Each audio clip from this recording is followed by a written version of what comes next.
اعوذ باللہ من الشیطان الرجیم بسم اللہ الرحمن الرحیم الحمد للہ رب العالمین والصلاة والسلام علی اشرف الانبیاء والمرسلین واہل بیتہ الطیبین الطاہرین اما بعد۔ سورہ مبارکہ بقرہ آیت نمبر 127 سے آیت نمبر 134، 127 سے لے کر 134 تک۔ بسم اللہ الرحمن الرحیم۔ وَإِذْ يَرْفَعُ إِبْرَاهِيمُ الْقَوَاعِدَ مِنَ الْبَيْتِ وَإِسْمَاعِيلُ رَبَّنَا تَقَبَّلْ مِنَّا إِنَّكَ أَنْتَ السَّمِيعُ الْعَلِيمُ رَبَّنَا وَاجْعَلْنَا مُسْلِمَيْنِ لَكَ وَمِنْ ذُرِّيَّتِنَا أُمَّةً مُسْلِمَةً لَكَ وَأَرِنَا مَنَاسِكَنَا وَتُبْ عَلَيْنَا إِنَّكَ أَنْتَ التَّوَّابُ الرَّحِيمُ رَبَّنَا وَابْعَثْ فِيهِمْ رَسُولًا مِّنْهُمْ يَتْلُو عَلَيْهِمْ آيَاتِكَ وَيُعَلِّمُهُمُ الْكِتَابَ وَالْحِكْمَةَ وَيُزَكِّيهِمْ إِنَّكَ أَنْتَ الْعَزِيزُ الْحَكِيمُ وَمَنْ يَرْغَبُ عَنْ مِلَّةِ إِبْرَاهِيمَ إِلَّا مَنْ سَفِهَ نَفْسَهُ وَلَقَدِ اصْطَفَيْنَاهُ فِي الدُّنْيَا وَإِنَّهُ فِي الْآخِرَةِ لَمِنَ الصَّالِحِينَ إِذْ قَالَ لَهُ رَبُّهُ أَسْلِمْ قَالَ أَسْلَمْتُ لِرَبِّ الْعَالَمِينَ وَوَصَّى بِهَا إِبْرَاهِيمُ بَنِيهِ وَيَعْقُوبُ يَا بَنِيَّ إِنَّ اللَّهَ اصْطَفَى لَكُمُ الدِّينَ فَلَا تَمُوتُنَّ إِلَّا وَأَنْتُمْ مُسْلِمُونَ أَمْ كُنْتُمْ شُهَدَاءَ إِذْ حَضَرَ يَعْقُوبَ الْمَوْتُ إِذْ قَالَ لِبَنِيهِ مَا تَعْبُدُونَ مِنْ بَعْدِي قالوا نعبد إلهك وإله آبائك إبراهيم وإسماعيل وإسحاق إلها واحدا ونحن له مسلمون تلك أمة قد خلت لها ما كسبت ولكم ما كسبتم وَلَا تُسْأَلُونَ عَمَّا كَانُوا يَعْمَلُونَ۔ اس صفحے پر پروردگار عالم نے ابتدا میں حضرت ابراہیم علیہ السلام ہی کا ذکر کیا اور کہا کہ یاد کرو وہ وقت جب ابراہیم علیہ السلام خانہ کعبہ کی بنیادوں کو بلند کر رہے تھے اور اسماعیل بھی ان کے ساتھ تھے۔ اب یہ تذکرہ ابراہیم علیہ السلام کے ذریعے سے جناب ابراہیم علیہ السلام کی رفعت، ان کا بلند مقام اور نسل اسماعیل علیہ السلام کے اندر جو ایک پورا سلسلہ آنے والا ہے اس کی طرف ان آیتوں کے ذریعے سے متوجہ کیا گیا۔ ایک بات تو یہاں پر یہ بھی سمجھ میں آئی کہ خانہ کعبہ پہلے سے تھا مگر اس کی بنیادیں بظاہر منہدم ہو گئی تھیں، نشانات مٹ گئے تھے اور ابراہیم اور اسماعیل علیہ السلام نے اس کو بلند کیا۔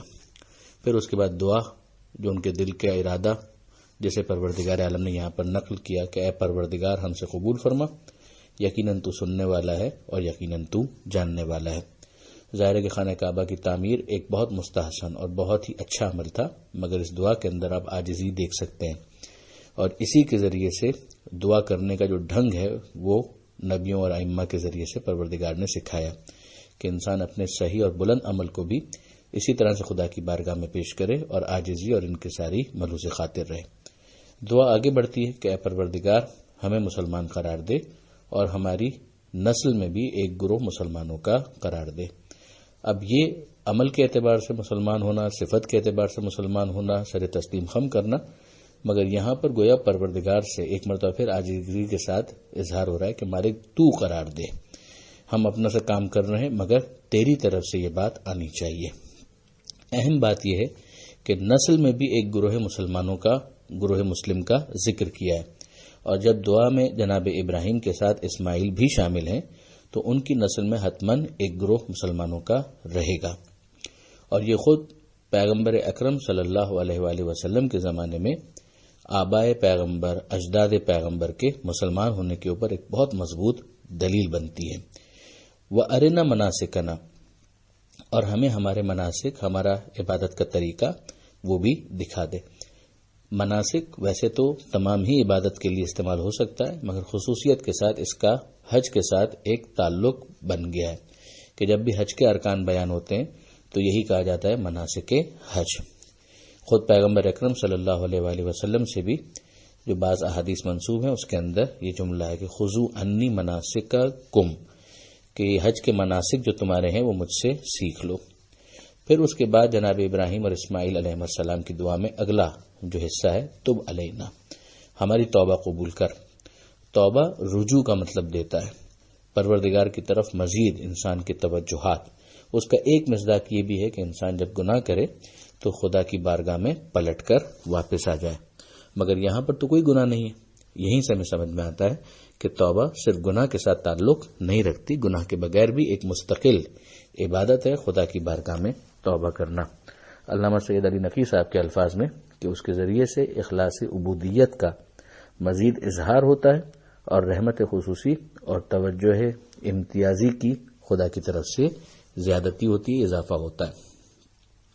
پھر آگے حضرت ابراہیم اور اسماعیل علیہ السلام کی دعا مسلسل ہے، کنٹینیو ہے کہ انہی میں ایک رسول کو بھیج۔ یہ کنہی میں؟ اسی گروہ مسلم میں، یعنی یہ گروہ مسلمین اس وقت بھی رہے کہ جب وہ رسول مبعوث ہو رہا ہو اور انہی میں مبعوث ہو رہا ہو۔ میں نے جیسا کہ پہلے بھی عرض کیا کہ یہ ایک بہت مضبوط دلیل ہے آبائے پیغمبر کے اسلام کے بارے میں اور ان کے موحد ہونے کے حوالے سے، اور ان کا کام یہ ہو اس رسول کا کہ وہ ان کے درمیان آیتوں کی تلاوت کرے تیری، اور ان کو کتاب کی تعلیم دے، حکمت کی تعلیم دے، اور ان کے نفسوں کو پاک کرے۔ یہ مضمون سورہ بقرہ میں ایک اور جگہ بھی آئے گا، اور اس کے علاوہ سورہ آل عمران میں بھی اور سورہ جمعہ میں بھی۔ پھر اس کے بعد ہمیں یہاں پر یہ بھی سمجھ میں آتا ہے کہ جس رسول کی آخری زمانے کے اندر حضرت ابراہیم علیہ السلام اور اسماعیل علیہ السلام دعا مانگ رہے ہیں، اس کا کام فقط معاذ اللہ ایک پوسٹ مین کا نہیں ہے کہ وہ ایک پیغام دے اور باقی اس کی کوئی ذمہ داری نہ ہو، بلکہ وہ معلم اعظم بھی ہے، حکمت سکھانے کے اعتبار سے مرشد اعظم بھی ہے، اور تزکیہ نفس کرنے کے اعتبار سے مصلح اعظم بھی ہے۔ یہ مولانا عبد الماجد دریا آبادی کی تعبیر ہے جو بہت خوب ہے۔ اور پھر اس کے بعد پروردگار عالم نے ایک تبصرہ کیا کہ کون ہے جو ملت ابراہیم سے یعنی ابراہیم کے طریقے سے ہٹے سوائے اس کے کہ جو خود اپنے آپ کو دھوکہ دینا چاہتا ہو اور حماقت میں رکھنا چاہتا ہو، الا من صفح نفسہ۔ یہاں سے ہمیں سمجھ میں آتا ہے کہ ابراہیم علیہ السلام جو کہ مورث اعلیٰ بھی ہیں، جد بھی ہیں، اور انہی کی نسل میں بنی اسرائیل بالآخر جناب یعقوب علیہ السلام کے ذریعے سے قرار پاتے ہیں، تو ابراہیم علیہ السلام ایک کامن ڈینومینیٹر بنتے ہیں۔ ان کا اپنا مرتبہ اور مقام بھی ہے، اور ان کی دعا کو پیش کر کے متوجہ کیا جا رہا ہے کہ اگر تم ابراہیم علیہ السلام کے پیروکار ہو تو پھر اس کے بعد طریقہ کار ابراہیم علیہ السلام کا دیکھو کہ کیا تھا۔ اگر انہوں نے یہ کہا ہوتا کہ آخری زمانے میں کوئی رسول نہیں آنے والا ہے تو بات اور ہوتی، مگر جب ان کی دعا موجود ہے تو پھر اس کے بعد اس آخری نبی کو قبول نہ کرنا یہ ابراہیم علیہ السلام کے طریقے سے ہٹنے کے مترادف ہے۔ مختصراً عرض کر دوں کہ خود توریت کے اندر بھی ہمیں حضرت ابراہیم علیہ السلام سے پروردگار عالم کا خطاب نظر آتا ہے کہ میں نے اسماعیل کے بارے میں تیری دعا سن لی۔ اسی طرح سے توریت کے اندر حضرت موسیٰ علیہ السلام اپنی قوم سے مخاطب ہو کر کہتے ہیں کہ خداوند تیرا خدا تیرے لیے تیرے ہی درمیان سے تیرے ہی بھائیوں میں سے میرے مانند ایک نبی برپا کرے گا، تم اس کی طرف کان دھرو۔ ظاہر ہے کہ جماعت کے اعتبار سے بنی اسرائیل کے بھائی بنی اسماعیل ہی سمجھے جا سکتے ہیں، اور اسے ظاہر ہے کہ یہ ایک نبی اولاد اسرائیل میں نہیں بلکہ اولاد اسماعیل میں ہوگا، جو مثل موسیٰ صاحب شریعت اور کتاب ہوگا۔ اسی کو قرآن مجید نے حضرت پیغمبر کے حوالے سے سورہ مزمل میں یہ ارشاد فرمایا، اِنَّا أَرْسَلْنَا إِلَيْكُمْ رَسُولًا، ہم نے تمہاری طرف رسول بھیجا، شاہدًا علیکم، جو تمہارے اوپر گواہ ہے، کما ارسلنا الی فرعون رسولا، جیسا کہ ہم نے فرعون کی طرف رسول بھیجا تھا۔ پھر اس کے بعد پروردگار عالم نے حضرت ابراہیم علیہ السلام کا مرتبہ سمجھایا کہ انہیں دنیا میں بھی منتخب کیا گیا اور آخرت میں بھی وہ صالحین میں سے ہوں گے۔ ان کی خوب یہ تھی کہ وہ خدا کی بارگاہ میں سر تسلیم خم کیے ہوئے تھے، اور انہوں نے بھی اور یعقوب علیہ السلام نے بھی یہ وصیت کی تھی اپنی اولاد کو کہ اللہ نے یقیناً تمہارے لیے ایک دین کا انتخاب کیا ہے، تو مرنا نہیں جب تک تم مسلمان نہ ہو، یعنی مرتے دم تک مسلمان رہنا۔ اب یہ مسلمان کیسے ہو سکتا ہے اگر کوئی شخص سر تسلیم خم نہ کرے؟ تو ابراہیم علیہ السلام کی اس دعا کا یہ ریفرنس بہت امپورٹنٹ بنتا ہے کہ اگر کوئی شخص اولاد بنی اسرائیل کے اندر بھی مسلم رہنا چاہتا ہے، خدا کے سامنے سر تسلیم خم کرنا چاہتا ہے، تو اسے اس آخری رسول کے اوپر بہرحال ایمان لانا ہوگا۔ یہ ایک بہت ہی حسین، خوبصورت، باریک ربط ہے کہ جو ان آیتوں میں غور کرنے سے واضح ہوتا ہے۔ مزید ہم دیکھتے ہیں کہ پروردگار عالم کوٹ کرتا ہے کہ کیا تم اس وقت موجود تھے جب یعقوب موت کا سامنا کر رہے تھے، یعنی ان کا وقت آخر تھا، جب انہوں نے اپنی اولاد سے کہا کہ تم کس کی عبادت کرو گے میرے بعد؟ تو انہوں نے کہا کہ ہم آپ کے خدا اور آپ کے آباء و اجداد کے خدا ابراہیم اور اسماعیل اور اسحاق کے خدا کی عبادت کریں گے، اور وہ ایک ہی خدا ہے، الہًا واحدہ، وَنَحْنُ لَهُ مُسْلِمُونَ، اور ہم اس کی بارگاہ میں مسلمان ہیں، سر تسلیم خم کیے ہوئے ہیں۔ تب آپ نوٹ کریں ایک مرتبہ پھر ابراہیم کا بھی حوالہ آ گیا، اسماعیل کا بھی حوالہ آ گیا، اور اسحاق کا بھی حوالہ آ گیا، اور خدا کے ایک ہونے کا بھی ذکر آ گیا، اور پھر سر تسلیم خم کرنے کی بات آ گئی۔ تو اب اس آخری رسول کے اوپر ایمان نہ لانا یا اس کو قبول نہ کرنا،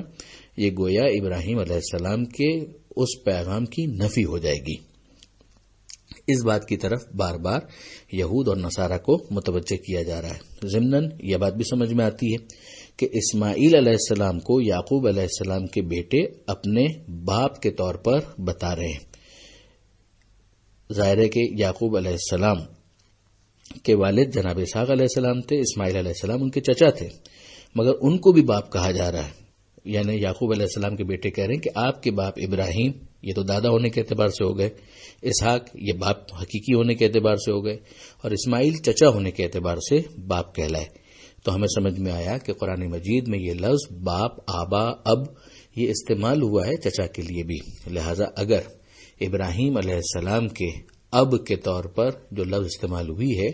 اس میں یہ کہا جائے کہ آزر ان کے چچا تھے، تو یہ قرآن کے لفظ اب کے استعمال کو دیکھتے ہوئے بعید نہیں مانا جائے گا۔